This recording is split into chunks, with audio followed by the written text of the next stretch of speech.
Et on vous retrouve à New York, Laura Zéphirin. Bonjour, vous êtes sur les lieux même où s'est déroulée cette attaque. Comment les New-Yorkais vivent-ils cet événement 16 ans après le traumatisme du 11 septembre?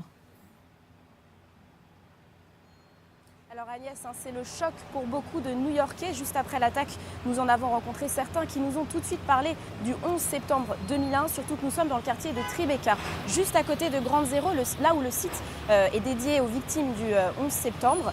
Le tout dans un contexte particulier. Nous sommes en pleine période de la Toussaint, il y a beaucoup de touristes. C'était Halloween, il y avait une grande parade qui était organisée.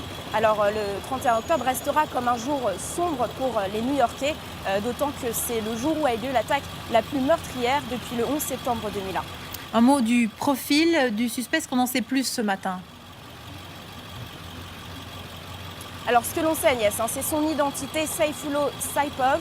Ce que l'on sait aussi, c'est que selon les premiers éléments de l'enquête, le suspect est sorti de sa camionnette en criant Dieu est grand. Un suspect de 29 ans qui était armé de 2 armes factices. Il a immédiatement été interpellé dans sa camionnette. Les enquêteurs ont retrouvé une note qui indiquait que l'attaque était perpétrée pour le compte de l'État islamique. Ce que l'on sait également, c'est qu'il est originaire d'Ouzbékistan. Il était résident américain depuis 2010.